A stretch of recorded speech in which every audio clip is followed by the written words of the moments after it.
Hello， 大家好，又见面了，我是吴建豪医师。今天要跟大家分享一个也常常困扰很多人或是有打呼的人的问题——鼻塞。很多打呼的人啊，他都同时拥有鼻塞的问题，为什么呢？因为当我们鼻子塞住的时候，晚上睡觉变得只能从嘴巴呼吸，只用嘴巴呼吸，那气流量就会更不够，那自然而然引起舌头底部或是喉咙的乱流就会增多，导致我们的鼾声会变得更大声。所以，如果你本来就打呼的人，又同时有鼻塞，那你的打呼就会变得更大声。那同样的，就算你没有鼻塞，你本身有打呼困扰的人，也是会很容易影响日常生活，因为你变得你晚上都只能用嘴巴呼吸，很容易睡不好、浅眠，那也容易影响白天的精神、工作状态，导致注意力不集中。所以有鼻塞这个问题，不只会让打呼变得更严重，那单纯鼻塞也会影响平常白天的工作效率。所以要怎么样治疗打呼呢？就是我们今天想要探讨的主题。以前呢，我们治疗打呼啊，可能就只能去大医院检查一下，看有没有鼻中隔弯曲或者是鼻肉肥大。然后如果有的话，我们就是要接受住院的手术啊。住院完可能就需要把鼻子塞起来一个礼拜，然后等到确定没有出血了，才可以把止血棉拿掉。过程非常的不舒服。那现在呢，越来越多，不管是医院或是诊所开始提倡所谓的微创手术。那我们今天呢，主题就是想跟大家分享介绍一下几种常见的微创手术，它的到底哪个比较好啊？有没有哪个比较持久啊？或者说效果怎么样呢？就是今天的影片主题。很多有鼻塞的人呢，去医院检查完之后，医生都会告诉你你有鼻肉肥大哦。到底什么是鼻肉？鼻肉我们在医学上的专有名词叫做下鼻甲。下鼻甲是我们鼻孔里面一打开看到的最肥厚的那块肉。当这个下鼻甲肥大的话呢，那我们的鼻子的通道就会容易被阻塞，不畅通。所以很多的鼻塞手术都是围绕着下鼻甲肥大这个主题在做治疗的。那我们要怎么样治疗下鼻甲肥大呢？我们常见的微创手术有两种。第一种是我们的射频辅助的烧灼，第二种是我们微创螺旋刀的体积减小。那这两种到底有什么差别呢？第一种射频烧灼，顾名思义呢，我们就是利用射频的能量，它是一根细细的针，它会直接插进你的鼻甲肉里面，利用射频发射出来的能量，把这个鼻肉烧灼，导致鼻肉萎缩。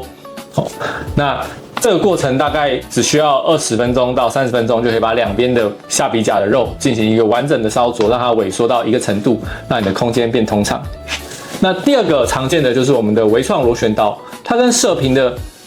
概念很像，只是差别在于微创螺旋刀它像是一个绞肉器加上吸管一样，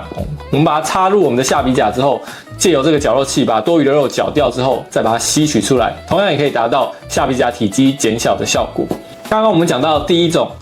射频辅助的下鼻甲烧灼，它在医学上的专有术式名字叫做射频辅助下鼻甲成型手术。这个射频辅助下鼻甲成型手术呢，常见的方式有两种。第一种是用 Olympus 公司推出的射频针进行气化，第二种我们螺旋刀辅助减少下鼻甲体积。这个我们医学上有一个专有术式叫做微创螺旋刀辅助下鼻甲成型手术。那这个螺旋刀我们刚刚讲过，它就像是一个绞肉棒加上吸管，它插入下鼻甲之后，它可以把我们的下鼻甲多余的肥厚的组织绞掉之后吸取，但它同时又可以完整的保留黏膜，不造成黏膜的伤害，所以这可以大大的减低黏膜的受损程度，以及减少术后流血的几率。那究竟我们刚刚讲第一个射频辅助下鼻甲成型手术以及微创螺旋刀辅助下鼻甲成型手术，哪一个比较适合你呢？荧幕前的大家一定都很好奇，那我们就帮大家做一个简单的整理。什么样的人适合微创螺旋刀呢？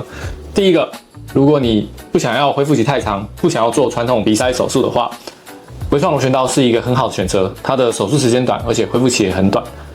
那第二个呢，就是你想要追求比较长久稳定的效果的，微创螺旋刀相比于射频烧灼，它的长久稳定的效果的几率会比较高。如果想要追求长久稳定效果的人，比较适合选用微创螺旋刀。那第三个呢，就是你做完你的就医可进性是比较高的，因为微创螺旋刀它的术后比较可能有出血的状况，如果真的很不幸的发生术后出血状况的话，一定要有一个地方可以去做处理。所以如果你的就医可进性比较高的话呢，那也可以选择微创螺旋刀。那最后一个，即使你没有鼻塞，但是你有严重的鼻过敏问题，微创螺旋刀跟射频烧灼都可以改善鼻过敏的问题。所以如果你有